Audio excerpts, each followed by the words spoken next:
New Hope TV, your encounter with God. ஒரு நாள் இயேசு கிறிஸ்து மார்த்தாள் மரியாள் வீட்டுக்கு விருந்தினராக சென்றார்.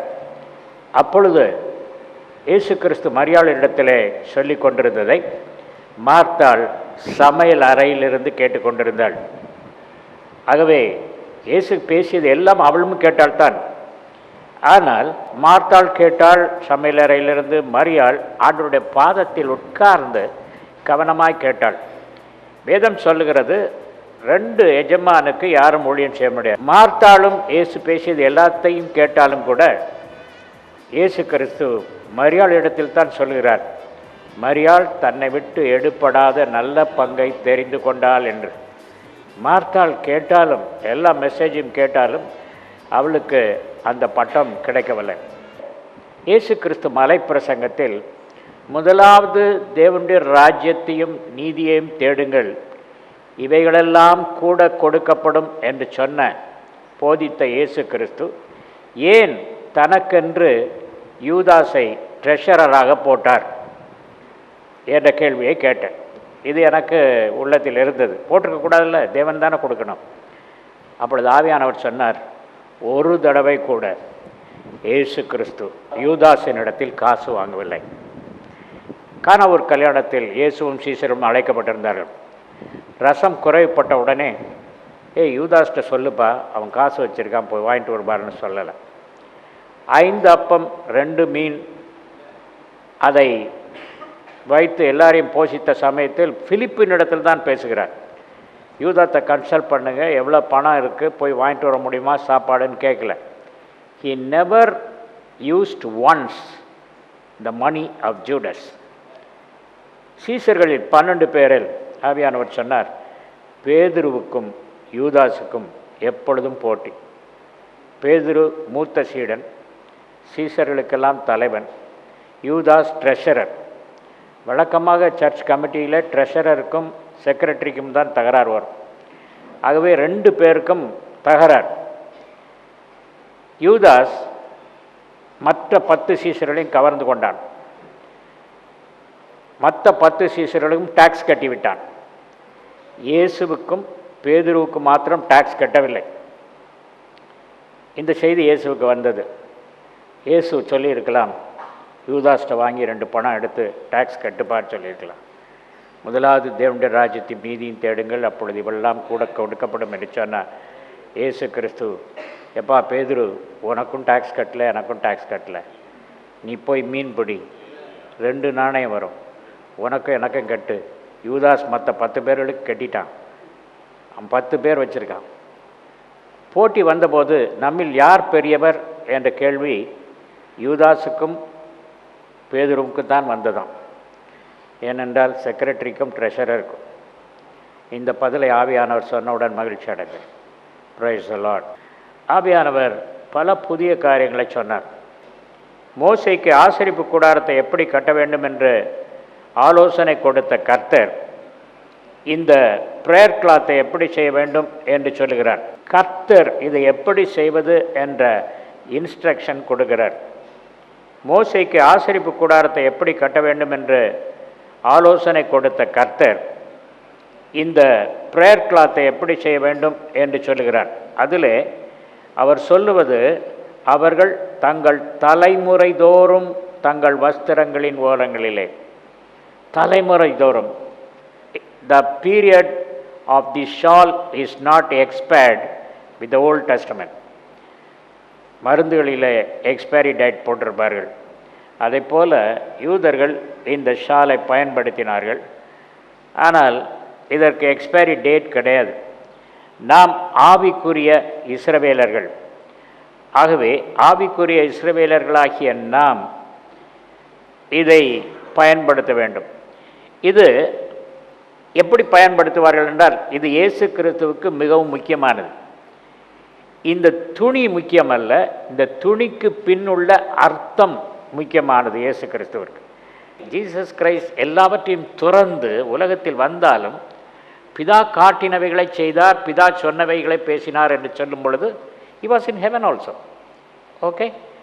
அப்போ Jesus was spending much time in prayer. Prayer is very, very important. This cloth is not important. Note down, this cloth is not important. This is a symbol like communion bread and wine. This is very, very important. So, மல்கியா புத்தகத்தில் எழுதியிருக்கிறது, இயேசு கிறிஸ்துவை கல்லறையில் அடக்கம் பண்ணின சமயத்தில் கரிய பவளம் வெள்ளைப்போளம் இது ஃபெவிகால் மாதிரி அதை தடவி அவர் முகமெல்லாம் காயம், ரத்தம் சொட்டுது. நீங்கள் உங்களுக்கு கையில் ஏதாவது வெட்டு ஏற்பட்டு ஒரு காயம் போட்டாங்கன்னா பேண்டேஜ் வெளியே என்ன வரும்? ரத்தம் வரும். அவரை கரிய பவளம் வெள்ளைப்போளம் போட்டு சுற்றி வச்சிருக்க, அப்பமும் அவருக்கு ரத்தம் அப்படியே வெளியே வந்திருக்கு.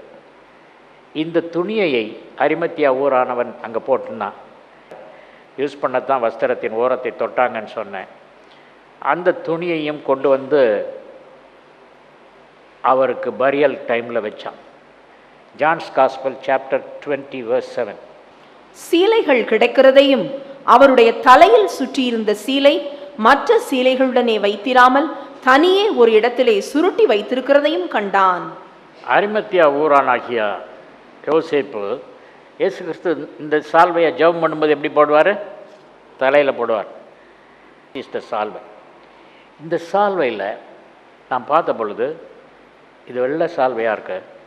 இயேசு கிறிஸ்துவனுடைய அந்த வெள்ளைப்போளம் கரியப்போளம் சுற்றி வச்சுருந்து அது மேலே போட்ட சால்வை ப்ளீடிங் ஆன பிளட்டு இதில் பட்டு ரத்தமாக இருக்கு, ரத்தமாக இருக்கு. திஸ் சால் is in heaven now. Sometimes Jesus wears this saul. Revelation 19:13.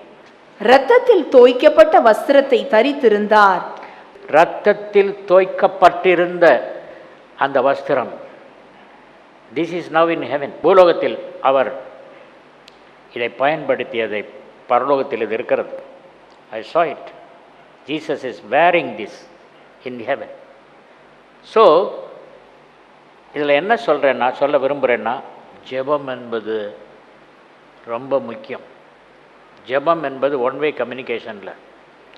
You pray, wait the lord to speak to you.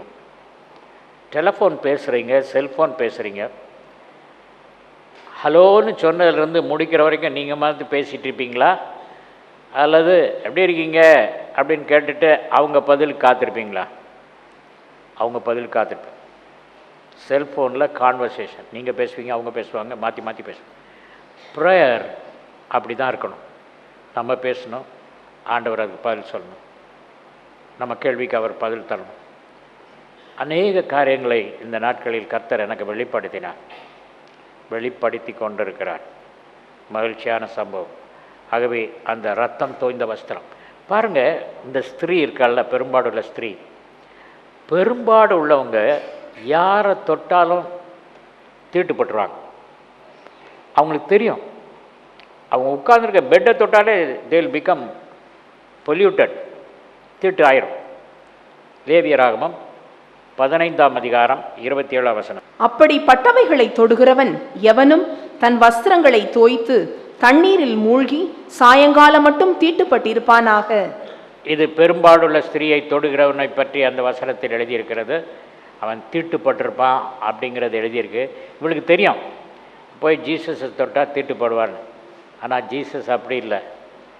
குஷ்டரோகி அவரை தொட்டால் குஷ்டரோகம் அவருக்கு போகாது, அவருடைய ஆரோக்கியம் குஷ்டரோகத்தை கேன்சல் பண்ணும். தீட்டுள்ளவர்கள் அவரை தொட்டால், வஸ்திரத்தை தொட்டால் அந்த தீட்டு கேன்சல் ஆகி அவங்க ஆரோக்கியமாகி போவாங்க. So Jesus has got a transformer of health. ஆகவே இந்த பெண் அப்படித்தான் செய்திருந்தார்.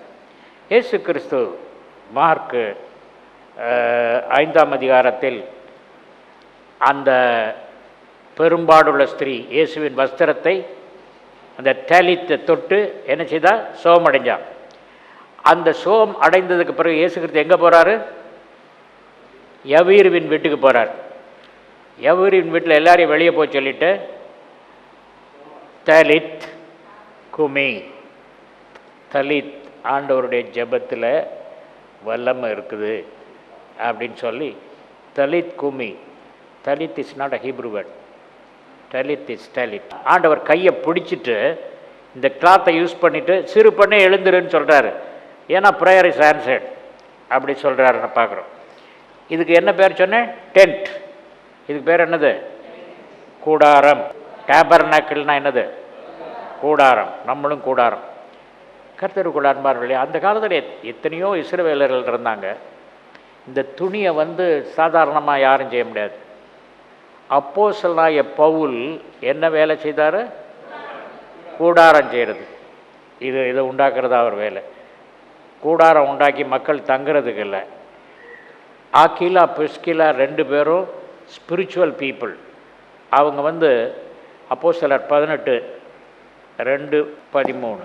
யூதர் எல்லாரும் ரோமாபுரியை விட்டு போகும்படி கிளவுதியு ராயன் கட்டளையிட்டபடியினாலே இத்தாலியாவிலிருந்து புதிதாய் வந்திருந்த பொந்து தேசத்தானாகிய ஆக்கில்லா என்னும் நாமமுள்ள ஒரு யூதனையும் அவன் மனைவியாகிய பிரிஸ்கில்லாளையும் அங்கே கண்டு அவர்களிடத்திற்கு போனான். பவுல் போய் ஆக்கில்லா பிரிஸ்கில்லாட்ட போய் சேர்றான். ஏன்னா அவங்களுடைய வேலை என்னது? கூடாரம் செய்கிறது, தேலி செய்கிறது. அவர்கள் கூடாரம் பண்ணுகிற தொழிலாளிகளாய் இருந்தார்கள். தானும் அந்த தொழில் செய்கிறவனானபடியினாலே அவன் அவர்களிடத்தில் தங்கி வேலை செய்து கொண்டு வந்தான். கவனமாக கவனிங்க.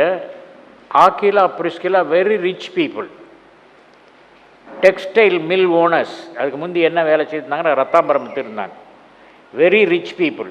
அவ்வளோ ரிச் பீப்புள் போய் கூடாரம் அமைச்சு மக்கள் தங்குறதுக்கு அமைக்க வேண்டிய அவசியமே இல்லை. தே ஆர் ஸ்பிரிச்சுவல் பீப்புள், ஆவிக்குரிய மக்கள். ஆகவே அவர்கள் இந்த கூடாரம் தேவர் மேக்கிங். அப்போஸ்தலர் Paul spiritual man. So he also join them as a tent maker. அவனும் அந்த கூடாரம் செய்கிற தொழிலிலே போய் சேர்ந்தான் என்று சொல்லியிருக்கிறது. கர்த்தருக்குள் அன்பானவர்களே, இந்த இதில் இன்னொரு ரகசியமும் இருக்கிறது என்று பார்க்குறோம். இந்த இதில் பாருங்கள், 1 2 3 4 4 சுத்து நீளம் இருக்குது. இது இட் இஸ் அ ப்ராஃபஸி. என்ன ப்ராஃபஸின்னு சொன்னால், இயேசு கிறிஸ்து முதுகிலே விழப்போகிற 39 தளிம்புகளை குறித்த ப்ராஃபஸி. இந்த இதில் 7, இதுக்கு பேர் ஸ்பின். இந்த ப்ளூ பார்க்குறீங்களா? இதுக்கு பேர் 7 ஸ்பின். இது 7 ஸ்பின், இது 8 ஸ்பின், இது 11 ஸ்பின், இது 13 ஸ்பின். இது பேர் ஸ்பின். சுற்றி இருக்குது, நாட்டுக்கு அப்புறம் வருது. இதில் என்ன அர்த்தம் சொன்னால், 7 8 11 13 கூட்டுங்க. 7 8 எவ்வளவு? 15. 15 11 26 13 39. இயேசு கிறிஸ்து 39 தழும்புகளை ஏற்றுக்கொண்டு நமக்கு தெய்வீக சுகத்தை அவருடைய தழும்புகளினால் குணமானீர்கள். பழைய ஏற்பாட்டில் வசனத்தினால் குணமானார்கள், புதிய ஏற்பாட்டில் தழும்புகளினால் குணமானார்கள். அதனால தான் இதில் 39 ஸ்பின் இருக்குது. இதெல்லாம் அந்த காலத்தில் தீர்க்க தரிசனம் சொல்லும் பொழுது, ஆண்டவர் இந்த துணியை எண்ணாகமத்தில் சொல்லும் பொழுதே அவர் 39 தழும்புகளை பெற்று அந்த தழும்புகளிலால் குணமானீர்கள் என்று பேதுரு எழுதி வைக்கும்படி கர்த்தருக்குள் அன்பானவர்களே இது செய்யப்பட்டிருக்கிறது. So this is important. I don't want you to purchase a cloth. It is only available in Israel. So I don't want you to order the prayer cloth. ஒரு டவலை போட்டுக்குங்க, அல்லது சும்மாவே டென்ட்டில் இருக்க மாதிரி கற்பனை பண்ணிக்கங்க. இதுதான், இது முக்கியம் கிடையாது. எது முக்கியம்? Prayer time. இயேசு கிறிஸ்து என்ன சொன்னார்? 1 மணி நேரமாவது விழித்திருந்து ஜெபம் பண்ணக்கூடாதா? வேறு யாரெல்லாம் சொல்லியிருப்பாங்க, 5 நிமிஷமாவது விழிச்சிருந்து ஜெபம் பண்ணக்கூடாதா? அப்படி தான் சொல்லுவாங்க. சொல்கிறது என்ன ஆண்டவரே? 1 மணி நேரம், minimum time 1 hour. Everybody who is born again, who is a spirit being, if you want to become a living being, you have to pray minimum 1 hour, maximum is up to you. Spiritual being, ஆவிக்குரிய நீங்கள் living பீயிங்காக மாறினீங்கன்னா தேவனிடத்தில் பேச முடியும். தேவன் உங்களோடு பேசுவார். இந்த trans relocation இயன் Clayton நியூசிலாண்டில் இருக்கார். அவருக்கு நடந்தது. கடந்த 8 வருஷமாக அவருக்கு நடந்துகிட்ருக்கு. முதல் தடவை அவருக்கு நடந்த பொழுது மிடில் ஈஸ்டில் உள்ள ஒரு சிறைச்சாலைக்கு சிறைச்சாலை கதவு வழியாக அவருடைய உடல் போச்சு. போனோடனே அந்த ஒரு செல்லில் போனோடனே ஒருத்தன் காயம், உடலெல்லாம் காயம். ஒரு நல்ல ஆள் உள்ள சிறைச்சாலைக்குள்ளே தான் ரூமுக்கு வந்தோடனே அவன் கேட்குறான், ஐயா என்னை விடுதலை செய்யவா வந்தீங்க? இல்லை, விடுதலை செய்ய வரல, உனக்கு சரியாக அடிச்சிட்டாங்க நேற்று, பல இடத்துல காயம் வந்திருக்கு, அந்த காயத்தை குணப்படுத்த வந்தேன் அப்படின்னு சொல்லிட்டு இஸ் ஷோயிங் இஸ் ஹேண்ட்.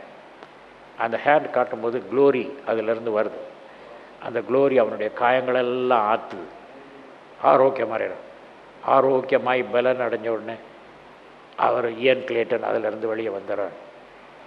நம்ம வாழ்கிற செப்டம்பர் மாதம் ரொம்ப முக்கியமான மாதம். கேள்விப்பட்டிருக்கீங்களா? 4 ரெட் மூன் டெட்ராட். அது முதலாவது டெட்ராட் ஏப்ரல் மாதம் 15ஆம் தேதி 2014 வந்தது, பஸ்கா பண்டிகை அன்று. அடுத்தது அக்டோபர் மாதம் 8ஆம் தேதி 2014 ரெண்டாவது ரெட் மூன் வந்தது. மூணாவது ரெட் மூன் வந்து ஏப்ரல் மாதம் 4ஆம் தேதி 2015ஆம் ஆண்டு பஸ்கா பண்டிகை வந்தது. அடுத்தபடியாக இந்த மாதம் செப்டம்பர் மாதம் 28ஆம் தேதி மறுபடியும் ரெட் மூன் வருது. இந்த வருஷம் ரெட் மூன் வரும்போது there will be financial collapse, பொருளாதாரம் அடி வாங்கும். ஏற்கனவே டாலர் விலை இதெல்லாம் அடி வாங்க ஆரம்பிச்சிச்சு பார்க்குறோம். September 28th there will be a change in the realm of the spirit. There will be a change in the world. உலகத்தில் பல மாற்றங்கள் ஏற்படும். ரோமர் கழுதின் நிருபம் 8:19. மேலும் தேவனுடைய புத்திரர் வெளிப்படுவதற்கு சிருஷ்டியானது மிகுந்த ஆவலோടെ காத்து கொண்டிருக்கிறது. Do you understand this verse? மேலும் தேவனுடைய புத்திரர் வெளிப்படுவதற்கு. தேவனுடைய புத்திரர்னா யார்? ரோமர் 8:14 சொல்லுது. மேலும் எவர்கள் தேவனுடைய ஆவியினாலே நடத்தப்படுகிறார்களோ அவர்கள் தேவனுடைய புத்திரராய் இருக்கிறார்கள். தேவனுடைய ஆவியினால் 24 மணி நேரம் நடத்தப்படுறாங்க. They don't do one thing of their own accord. சொந்தமாக அவங்க ஒரு காரியம் செய்ய மாட்டாங்க. அதாவது ஆவியானவர் தான் டிரைவர். ஒவ்வொரு காரியமும் நம்ம பேசுகிறதுலேருந்து செய்கிறதுலேருந்து காலையிலேருந்து படுக்கிற வரைக்கும் எவர்கள் தேவனுடைய ஆவியினால் நடத்தப்படுகிறார்களோ அவர்கள். நம்ம வசனம் யோவான் 14:12 சொல்கிறோம், ஆண்டவர் செய்த கிரியை நம்ம செய்திருக்கோமா? மரித்தோரை உயிரோடு எழுப்பியிருக்கோமா? அவர் செய்த கிரியை செய்யலை. காரணம் என்ன? we are only spirit being, not living being. What is a living being? The word of God says, my words are spirit and life. John 6:63 சொல்லுது, என்னுடைய வார்த்தைகள் ஆவியும் ஜீவனாக இருக்கிறது. ஆவி மனிதனுடைய பிறந்தால் ஜீவன் போயிடும். ஆகவே ஆவி உள்ளே போச்சுன்னா என்ன வரும்? ஜீவன் வரும். ஒரு செத்த மனுஷன் மேலே ஆவி பிரிஞ்சிடுச்சு, அந்த ஆவி உள்ளே போனால் என்னாகும்? ஜீவன் உண்டாகும். ஆகவே அவருடைய வார்த்தைகள் ஆவியும் ஜீவன். எவர்கள் ஆவியினால் நடத்தப்படுகிறார்களோ ஆவியானவர் எப்படி நடத்துவார்? வசனத்து மூலம் நடத்துவார். Do you understand the point? வசனத்து மூலம் நடத்துவார். நம்ம வசனத்து மூலம் நடத்தும் போது தேவ புத்திரராக இருக்கிறோம். இதுவரைக்கும் தேவ புத்திரர் எங்கேயும் காணோம். அப்படின்னா என்ன நான் அர்த்தம் சொல்கிறேன்னா, இயேசு கிறிஸ்து செய்த கிரியை விட பெரிய கிரியை செய்கிற அசாதாரணமான மனிதர்கள் இருக்கிறார்களா? ஏதோ ஒரு கிரியை இல்லை, தினந்தோறும் கிரியை செய்கிறவங்க இல்லை. 19ஆம் வசனம் என்ன சொல்லுது? தேவனுடைய புத்திரர். மேலும் தேவனுடைய புத்திரர் வெளிப்படுவதற்கு. இன்னும் வெளிப்பட்டிருக்கா? வெளிப்படல. வெளிப்படுற காலத்தில் இருக்கோம். எங்கிருந்தோ வானத்திலிருந்து தேவனுடைய புத்திரர் வருவாங்கன்னு சொல்ல, இந்த ஆலயத்தில் உட்கார்ந்துருக்க நீங்கள் தான் தேவனுடைய ஆவியினால் காலையிலேருந்து சாயங்காலம் வரைக்கும் நடத்தப்படுகிறேன், நான் தேவனுடைய புத்திரராக இருக்கிறேன்னு நான் சொல்ல முடியாது. ஏன்னா என் மனசும் உள்ளே புகுந்துருது. அதனால் I fluctuate between living being and a spirit being. when I shed off the spirit being and become a living being. 2 Corinthians 3:18 says, நாம் எல்லாரும் திறந்த முகமாய் கர்த்தருடைய மகிமையை கண்ணாடியிலே காண்கிறது போல கண்டு ஆவியாயிருக்கிற கர்த்தரால் அந்த சாயலாகத்தானே மகிமையின் மேல் மகிமை அடைந்து மறுரூபப்படுகிறோம். மகிமையின் மேல் மகிமை அடைந்து மறுரூபப்படுகிறது தான் லிவிங் ஸ்பிரிட் பீயிங்காக இருக்கும்போது மகிமை பெற்றுட்டோம். ஆனால் மகிமையின் மேல் மகிமை, அதுக்கப்புறம் ஒரு ப்ரொமோஷன் மகிமை. அப்போ என்ன ஆகும்? Will become living being. That will happen after 28th of September. So இந்த உலகம் இந்த மாதிரி தேவனுடைய புத்திரர் வெளிப்படுவதற்கு சிருஷ்டியானது. சிருஷ்டினா மலைகள், ஆறுகள், மரங்கள் இதெல்லாம் ஆவலோடே காத்து கொண்டிருக்கு. ரொம்ப நேரம் காத்து கொண்டிருக்க வேண்டாம், அந்த மந்த்துக்கு வந்துட்டோம். ஆசரிப்பு கூடாரத்தில் 4 கார்னர் இருந்தது. கார்னர் அப்படிங்கிறதுக்கு spirit. The 4 angels are going to come and help us. Angelic ministry. கர்த்தருக்குள் அன்பார்களே, Jesus Christ, when he had finance, he never asked his treasurer. So also, I don't trust anybody. Christ my God. I want you to take these things seriously. The lessons எல்லாம் நீங்கள் ஸ்கூலில் படிக்கிறவங்களுக்கு எந்த school நல்ல ஸ்கூல்னு கேட்டிங்கன்னா, home work நிறையா கொடுக்குற ஸ்கூல் தான் நல்ல ஸ்கூல். சிஸ்டர் தலையாட்டிச்சிருக்கிறாங்க. ஹோம்ஒர்க் கொடுப்பீங்களா சிஸ்டர்? ரைட். இப்போது நாம் பண்ணுற பிரசங்கம் ஒவ்வொன்றிலையும் ஹோம்ஒர்க் இருக்குது. அதை கேட்குறது மாத்திரம் இல்லை, you by the cities, listen. ஏன்னா 1 தடவை கேட்டால் அவ்வளோ வசனம் ஞாபகத்தோடு இருக்காது. கலாத்தியர் 4ஆம் அதிகாரம் 19ஆம் வசனத்தை ஆண்டவர் ஞாபகப்படுத்துகிறார். What is living being? Galatians 4:19. என் சிறு பிள்ளைகளே, கிறிஸ்து உங்களிடத்தில் உருவாகும் அளவும் உங்களுக்காக மறுபடியும் கற்ப வேதனைப்படுகிறேன். கிறிஸ்து உங்களிடத்தில் உருவாகும் அளவு. ஒருத்தர் சிலையை செதுக்கிறான்னா, செதுக்க ஆரம்பிச்சதுலேருந்து அது உருவாகிறதுக்கு டைம் ஆகும் இல்லையா? ஒரே நாளில் முடிச்சிருவானா? முடியாது. அப்போது கிறிஸ்து நமக்குள்ள ஃபார்ம் ஆச்சுன்னா என்ன ஆகும்னா, கிறிஸ்து இயேசுவில் இருந்த சிந்தையே நம்மிலும் இருக்கும். ஓகே, கிறிஸ்து நம்மில் உருவாகி கிறிஸ்து இயேசுவில் இருந்த சிந்தையே நம்மளில் இருக்கும் பொழுது, கிறிஸ்து இயேசு செய்ததே செய்வோம், அதற்கூட மேலானதை செய்வோம். To you understand this point? இந்த அனுபவம் எல்லாரும் கிடைக்கும். எனக்கு கிடைக்குமா? நான் ஒன்றும் படிக்கலையே, எனக்கு கிரீக் தெரியாது, ஹீப்ரு தெரியாது. கர்த்தருக்கு ஸ்தோத்திரம். உங்களுக்கு தான் கிடைக்கும். ஏன்னா பலவான்களை வெட்கப்படுத்தும்படி பலவீனரை ஆண்டவர் தெரிந்து கொண்டார். தியோலோஜியன்ஸை வெட்கப்படுத்தும்படி சாதாரண மக்களுக்கு அவர் பேச ஆரம்பிப்பார். ஆகவே இதில் நான் குவாலிஃபைடான யாரும் நினைக்காதங்க. உங்களை குவாலிஃபை பண்ணுறவர் அவர். ஏன்னா அவர் எத்தனையோ பேர் ஐஏஎஸ் படித்தவங்க அந்த காலத்தில் கமாலியெல்லாம் இருந்தாங்க. கமாலியில் ஆண்டவர் செலக்ட் பண்ணியிருக்கலாம்ல. அவர் யாரை செலக்ட் பண்ணுறாரு? செம்படவரில். நீங்கள் உங்கள் ஆஃபீஸ்க்கு போய் ஃபிஷர்மேனை அப்பாயின்ட் பண்ணுவீங்களா? பண்ண மாட்டீங்க. ஏன்னா அவங்களுக்கு வேறு தொழில், அவங்களுக்கு தெரிஞ்சது அப்படி தான். ஆனால் ஒன்றும் தெரியாதவங்கள சொன்னால் தான் அவங்க சொன்னால் புரிஞ்சுக்குவாங்க. ஏற்கனவே கமாலியில் அப்பாயின்ட் பண்ணால், ஆண்டவரே உங்களுக்கு தெரியாது, ஆண்டவரே எங்களுக்கு தெரியும், இப்படி தான் செய்யணும்னு சொல்லிக்கிட்டே இருப்பாங்க. அவரால் ஒன்றும் செய்ய முடியாது. டேக்ஸ் கலெக்டர்ஸ், ஃபிஷர்மேன், இதான் ஆண்டவர் தெளித்தார். அதனால் உங்களை கட்டாயம் தெரிந்தெடுப்பார். அன்குவாலிஃபைடான தியோலோஜியன் என்னே தெரிந்தெடுத்தார்னா, குவாலிஃபைடான உங்களை தெரிந்தெடுப்பாரா மாட்டாரா? தெரிந்தெடுப்பார். I am disqualified because already full of my own interpretation, my teachers teaching. என்னுடைய பெரிய பெரிய ஆசிரியர்கள் சொல்லி கொடுத்தது தான் மூளையில் இருக்குது. வேதத்தில் எது வெளிப்பாடு வந்தாலும் எங்கள் வாத்தியார் இப்படி சொல்லி தரலையே அப்படின்வாங்க. சிலர் பிள்ளைங்க வீட்டில் போய் அம்மாட்ட சொல்லுவாங்க, எங்கள் டீச்சர் இப்படி சொல்லித்தரல, நீங்கள் ராங்காக சொல்லித்தரீங்க. அதை மாதிரி தான் நிறைய இருக்குது. இதை மறக்கிறதுக்கு நான் கஷ்டப்படுறேன். உங்களுக்கு மறக்கிறதுக்கே தேவையில்லை. கர்த்தர் உங்களை பயன்படுத்துவார். நேரத்தில் இவ்வளவு பேசுவேன் என்று நான் நினைக்கவே இல்லைப்பா. 28ஆம் தேதி லாஸ்ட்டு ரெட் மூன் வருது, டெட்ராட் முடிவடையுது. அன்னைக்கு கூடார பண்டிகை. இந்த பண்டிகை நாளில் யாம் கிப்பூர் அன்னைக்கு எங்களோட பேசுங்கப்பா. கர்த்தரை படித்து பார்த்துருக்கோம், ருசித்து பார்க்கணும். நாங்கள் உங்களை ருசித்து பார்க்கணுன்னு ஆசைப்படுறதை விட நீங்கள் சுற்றி பார்க்கணுன்னு ஆசையாக இருக்கீங்க. அதனால் இதுக்கு நேரம் எடுக்கிற எல்லாருக்கும் நீங்கள் ரிவீல் பண்ண போகிறீங்க. நான் மீண்டும் கடைசியாக ஒரு வார்த்தை சொல்கிறேன். இதை பற்றி பல குறிப்பை சொன்னதினாலே இதற்கு உங்கள் முக்கியத்துவத்தை கொடுத்து விடாதீர்கள். ஜெபத்திற்கு முக்கியத்துவத்தை கொடுங்கள்.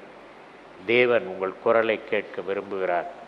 என் ஆடுகள் என் சத்தத்துக்கு செவி கொடுக்கும் என்று சொன்னவர், உங்கள் சத்தத்துக்கு அவர் செவி கொடுக்க, அவர் சத்தத்துக்கு நீங்கள் செவி கொடுக்க உங்கள் வாழ்க்கை மாற்றி அமைக்கப்படும்.